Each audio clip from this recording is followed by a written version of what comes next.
Bushland Coffee Company was founded so the community would have a convenient location to connect with others while enjoying healthy drinks and nutritious snacks. Our mission is to nourish our customers and our community with our culture and our coffee. Our values include joyful service, healthy nutrition, and community fellowship. Come by and get a drink and a snack Monday through Friday, 6 a.m. to 6 p.m. and Saturdays, 7 to 6 p.m. Go Falcons!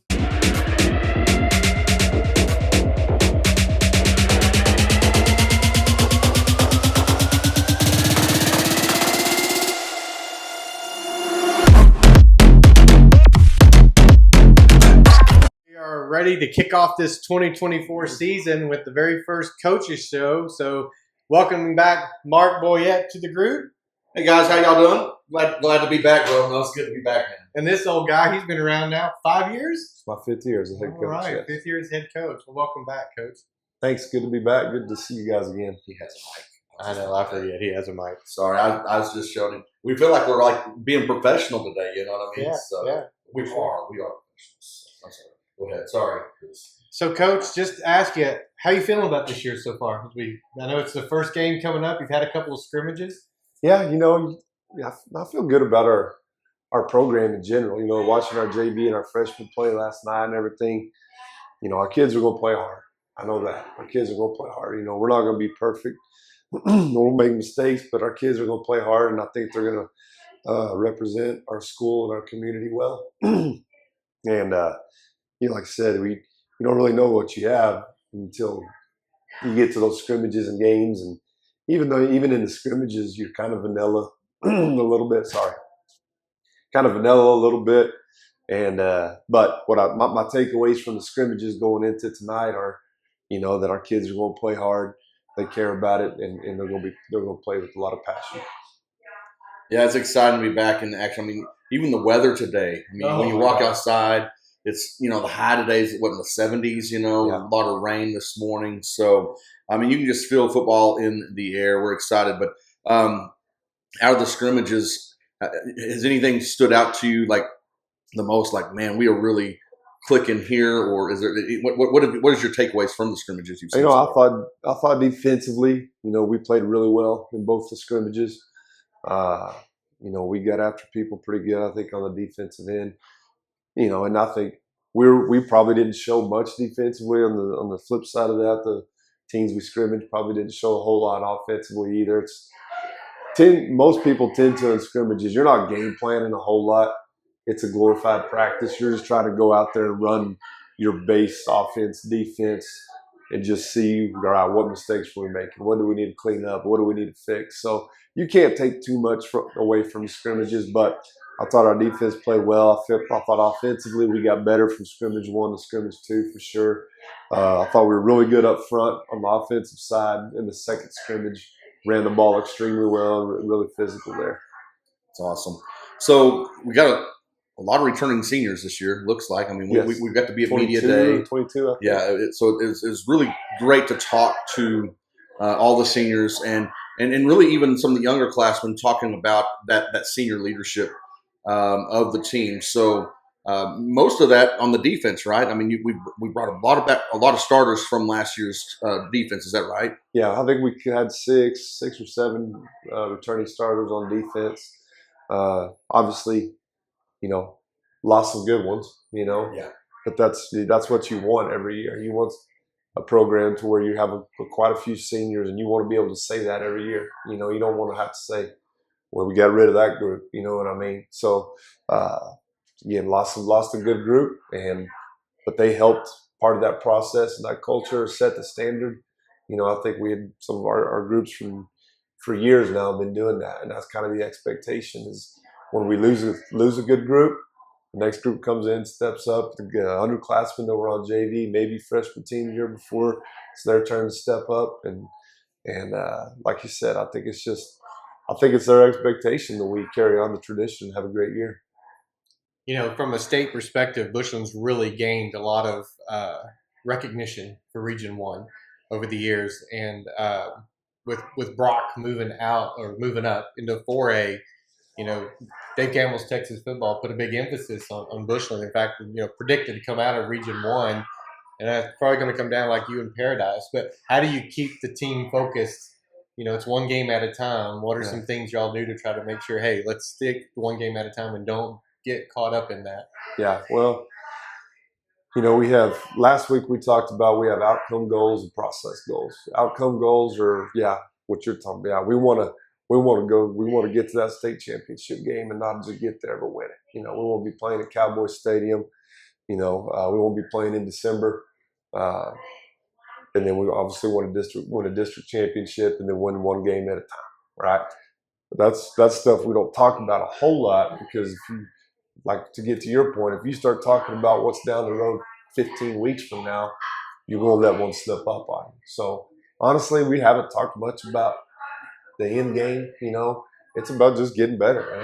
That's coach speak, but we're just trying to fix what we got. I thought last week in that second scrimmage, I thought the coaching staff did a really good job of identifying things that we didn't do very well against Randall. And we put an emphasis on that stuff and had a really good week of practice, and I think it showed. That's all you need to do week to week. Find what you're doing well and repeat that. Find what you're struggling with, mistakes you're making, fix those. Then you put it out there Friday night and go play hard, and that's all you can ask for. Awesome. Well, tonight we're in Borger. Yes. We open up in Borger. It's I don't know. Of course, I've been gone for a few years, Coach. So forgive me, all right. But they still that running ground and pound type offense, or have they? Usually that's what when you knew when we was going to Borger, that's what was going to be facing. Right. What are you looking for tonight against that Borger team? Well, first of all, they're a much improved football team from last year. They returned 9 starters on the defensive side of the ball, and I thought they were already pretty aggressive on that side of the ball last year, and they had 9 of those guys back. And then watching them in scrimmages, they played really good defense. Offensively, they're actually a spread offense that will, run the ball quite a bit, but they're a little different than what they used to be years back. Like you said when you were last here, but they're a very capable team for sure. They have some good-looking kids, good-looking athletes. I think they're pretty confident. I think they feel like they're better than they are. So we're going to have to go out there and we're going to have to execute a game plan for 4 quarters to come away with the win. When you go into these early games, what's kind of your strategy going into the Borger game? I know you'll script a certain set of plays, but as the game goes on, what are you looking to get out of that game one for that team? Well, we're always trying to, with our offensive tempo, we're going to try to wear people down as fast as we can. That doesn't matter if it's week 1, week 13, 15, 16, whatever. We're going to try to play fast and try to let the speed of the game kind of shock them a little bit. I think that's something that's hard to simulate with your scout team during the week or in practice. So we want to get out there offensively and just play fast. And you have to, in order to play fast, you have to execute and get plus yards. If you're getting tackles, if you're getting hit in the backfield or whatever, it's hard to play fast because you get off script and you got to change kind of your philosophy a little bit there. So we need positive, plays. We need to move the ball so we can play fast. Defensively, we're going to keep doing what we do too. We're just going to attack you, come at you from every different direction. And then the other thing, especially early in the season, special teams, it's important. Big momentum changers. We focused a lot on special teams and number 1, being sound in all those areas, fundamentally sound. But 2, if we have an advantage, taking advantage of something too, and I think that's huge early on. I know last year in that West Plains game, week 1, because they kind of got a couple touchdowns up on us early, or not early in the third quarter. We scored, and then we ended up, they muffed a kickoff return or something, I think is what it was, and got us the ball back, then a trick play, and all of a sudden the momentum had changed. We're down 14 and 10 seconds on the clock later, it's tied again. So you have to be sound in special teams early in the year for sure. And so speaking of special teams, I was talking to our kicker, Isidro. Yes. Sid, right? Yes. How great is it as a coach to have that guy in your back pocket right now? That's what I was thinking about yesterday. Even we were practicing, actually Wednesday, or out there practicing. He's out there just kicking, and how consistent he's been for us for 3 years. He came up probably week 3 or 4 as a sophomore whenever Weston Forbes got hurt. And he's just been. I need to go back and calculate all of his extra points and see what his percentage is. You know, people take that for granted, but extra points, especially in high school, pretty important. You know, and that's one of the biggest things I look for in a kicker. I need somebody who can put it through the uprights after a touchdown, because you're either gaining a point or losing a point there every time. Then if you start getting behind too many, then you got to start going for two and you're chasing points the rest of the game. So having a kicker that can put it through the upright every time is very important. And he's done that. You know, he's worked, you know, he's a pretty thin kid, but he's worked on his strength, his leg strength the last couple of years, and he's gotten better leg strength. And, you know, we feel good about him going back to kick field goals or kick off. You know, we're honestly, knock on wood, we're pretty fortunate with the kicking situation that we have, where we have, you know, program wide, freshmen through seniors. I bet we have 5 or 6 kickers that I would feel fine going kicking for us on Friday night.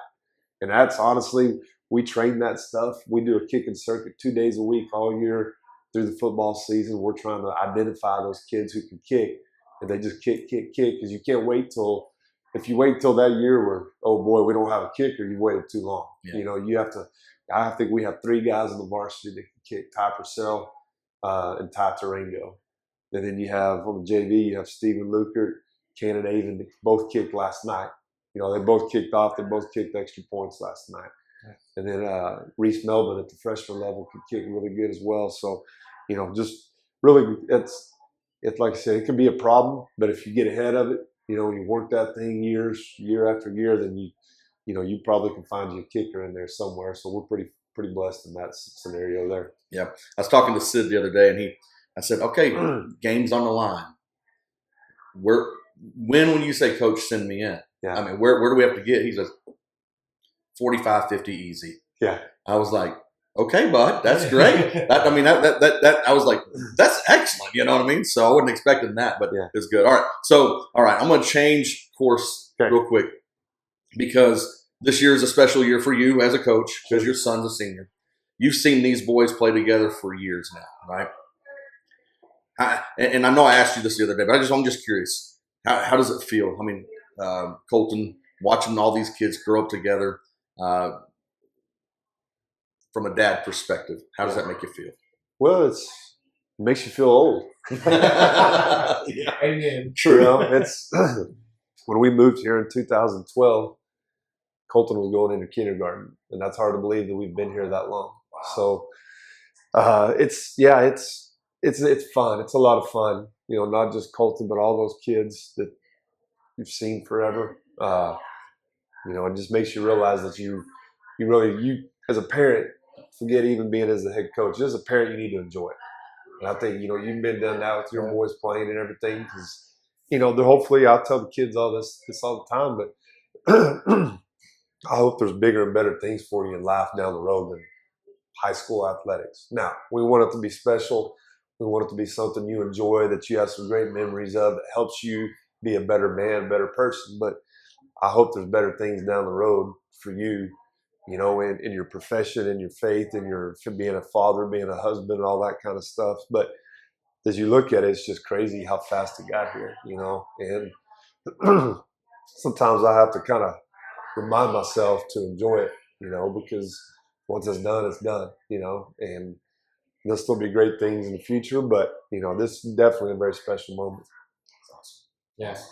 No, it definitely goes fast. I can guarantee you that. Changes this year from a game perspective. I think there's been some changes from the UIL rule perspective. We've inherited some stuff from college, because I think we tend to follow the rules. What can we let the fans know that'll be a little bit different about the game this year? I think one of the biggest things, and they kind of brought it in last year, was on the extra point tries. You have to be in a 3 or 4. If you're going to rush and make contact, you have to be in a 3 or 4 point stance. What they're trying to eliminate is those guys getting the 5-yard running head start and creaming the offensive linemen who were stationary. Mm-hmm. Again, trying to eliminate. Football's a contact sport, but I think when they look at just the contact and concussions and everything, that's one that you can prevent pretty easy. You know what I mean? you're gonna naturally by just tackling and running with the ball and stuff like that, you're gonna have some of those things from time to time. But if you can eliminate a guy that's standing there blocking the offensive lineman from taking a shot from a guy, just he's not even trying to block the kick, he's just trying to come cream that guy. If you can eliminate that one, that probably helps out a little bit. Yeah. So that's probably the main one. And again, they brought that in last year.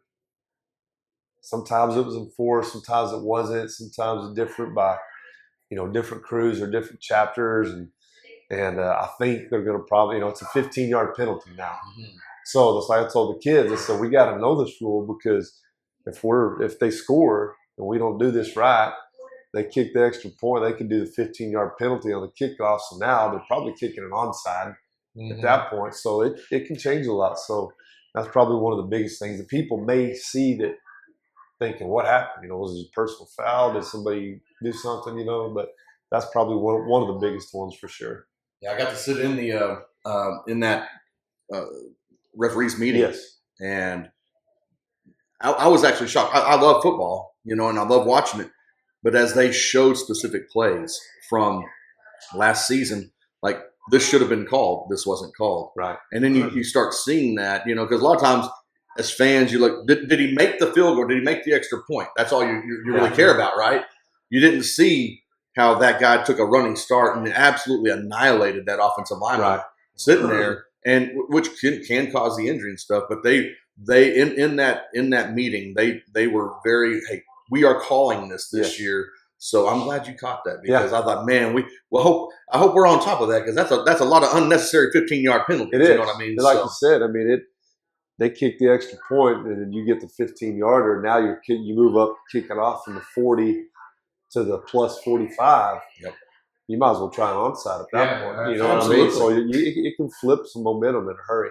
Yeah, that's good stuff. Okay, we get to the fun stuff. I've got to get to the fun stuff now. All right, Coach, because just me, and I'm sure you're the same way. Just when you're a football fan, you're a football fan, and you love it. And so last week, if you got to see, Florida State got upset in the very first college playoff game, or not playoff, but very first college game of the season. Right. They're in Ireland and they got beat, and so I thought, with a Texas high school quarterback, by the way, Haynes King out of Longview. So there you go. Yeah, it's good stuff. But so I thought, okay, how awesome would this be? Let's go ahead and get Coach's perspective. And before I do this, I actually, as the AD, I want to ask you a question. This past week, we got to celebrate Coach Culpepper's 800th career win. Right. Just want to give you a second to comment on that while I pull up these games for you to pick, okay? Yeah, well, he's older than me, 800 wins. No, that's pretty incredible. You look at everywhere Coach Culpepper's been, he's done an incredible job. Grew up in Hereford and coached there early. And then, went to Dalhart, Randall here. He's had success everywhere he's gone, and turned programs around and got them, top of the classification. So, just, incredible job by him, not only this year and for the time what he's done here, but just his entire career. Yeah. Congratulations, Coach Culpepper, on that. Okay, you ready? Ready. Here's what we're going to do. Number one, we want to get who's going to be at the end of the year, who's going to be the national champion in the college football? Who's going to be the national champion? Well, I hate to say it. I wish it was my Red Raiders, but it's not going to be, I don't think. I'm gonna have to go with Georgia. I think, that maybe I have a friend that is a Georgia fan, went to Georgia, I believe, and he was saying last year they're going to have the three-peat, and that the history showed that there's not been one. Yeah, that's right. So, but they probably had as good a team as anybody. They had one bad game. They probably could have won it just as easily as anybody last year. I think they probably still have as much talent as anybody. And I think, kind of that year that they thought they were going to win it again and they didn't, they'll probably come back hungry. I'm excited about the 12-team playoff format. Me too. I'm real excited about that. Finally. But if I had to, if I was a betting man, then I'd probably say Georgia should be the front runner probably. Yeah, and that's probably a very popular pick as they start the season off ranked number 1. Right. And very now again, being that I was when I moved away, I moved to Florida for a little bit, and SEC football is that's something different. I'm just going to say there's some loyal fans out there. Oh, yeah. And man, we had a blast. One of my good friends was a big Georgia Bulldog fan. Man, he passed away though. Man, it was terrible. But at his funeral, we all wore Georgia Bulldog stuff, Right. and so I'm secretly kind of pulling for him every year just now because of Jason. I mean, he's a good buddy of mine. I got to meet. All right, so here we go. College football this week. All right. Next week I'll ask you pros because the pros start next week. And, of course, I like pro football, but I like fantasy football better. So I might ask you some fantasy football questions, who to start, who to sit and stuff, okay? All right. But this week, winners, all right? So we started with Georgia. Let's go. Georgia plays Clemson. Who you got? Georgia. Yeah, easy, right? All right. I'm looking down here. Texas is playing Colorado State. Texas is ranked number 4 right now. Yeah. He loves Texas, by the way. Oh, I didn't do that. You didn't do that. Who you got? Texas. Yeah, easy. Okay. I'm throwing some easy ones at you right now, okay? Well, get down here. I mean, again, here's the big one, all right? And I know that Chris is going to – he might even pay you money to pick his team, but you've got Notre Dame playing Texas A&M. Who you got this week on that one? Well, there's 2 answers to this. Okay. One, who do I think will win? Yes. A&M.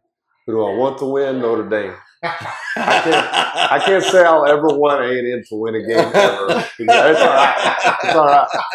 I'll tell you, I'm going to be honest. I don't think I could ever pick A&M to win, want them to win a game ever. Sorry. Okay, I love it. No, that's good. That's good. I think we've talked about this in pregame a little bit. If they're at Notre Dame, I might have to go with Notre Dame. But the fact that they're at Kyle Field, oh yeah, man, big home it's field. one of the hardest stadiums to play in. There, LSU, Death Valley, Ohio State, Michigan, those are some of the hardest stadiums to play in. You're talking about home field advantage when you're in those stadiums, it's big. So I think A&M gets the edge because of that. But we'll see. Okay. And by the way, Johnny Manziel is going to be on game day. Yeah. He's going to be their guest this week. Nobody wants to see that. I'm just saying. I'm sorry. I'm okay. So, all right. I've got 2 more for you. All right. Here's the big one: USC versus LSU. Oh, they tried to get out of that game. By the way, USC did. They tried to get out of that game. Yeah. Where's it at? It's going to be. It's at LSU. It's at LSU in Death Valley. LSU. That stadium's pretty awesome. Okay. And then I'm just going to ask this one just because will Florida State fall to 0-2? They play Boston College this week. No. They'll go 1-1. I think so. I agree. All right. So, coach's prediction: Georgia's going to be the national champion. The 3A state champion is going to be the Bushland Falcons. Right. And we've already got that done. That's a prediction. That's my prediction. Coach didn't say that. None of us are going to disagree with that. And none of us are going to disagree with that. But all right, so we're going to keep track. And then next week, I'm going to have a little segment where Coach was right and where Coach was wrong, okay? And if you go undefeated on these picks, well, I might have to hire you to make some more picks for me. Yeah. I'm just joking. All right, cool. Well, Chris, I'll pass the baton. All right. Close us out, all right? Well, Coach, kickoff at 7 o'clock tonight in Borger. So we're excited. Don't see any rain for tonight. I don't believe so. Off. Yeah. So that's good. Weather's going to be great. I didn't look at kickoff weather. It's probably right around 72, probably 70, yeah, 72. It's going to be nice. So it's going to be great weather. So we're looking forward to it. We're excited to get this season kicked off. Thanks for joining us for the first one. Yeah, good to see you again. Thanks for having me. Excited to get another season going. All right. Well, as always, we'd prefer you show up at the game. But if you can't make it, tune in to us on our YouTube channel. We'll put a link on our Facebook page too, but we will be going to our YouTube channel for the broadcast, and we'll kick that off around 6:30, and kickoff is at 7 o'clock. So as always, go Falcons. Bushland Coffee Company was founded so the community would have a convenient location to connect with others while enjoying healthy drinks and nutritious snacks. Our mission is to nourish our customers and our community with our culture and our coffee. Our values include joyful service, healthy nutrition, and community fellowship. Come by and get a drink and a snack Monday through Friday, 6 a.m. to 6 p.m. and Saturdays, 7 to 6 p.m. Go Falcons!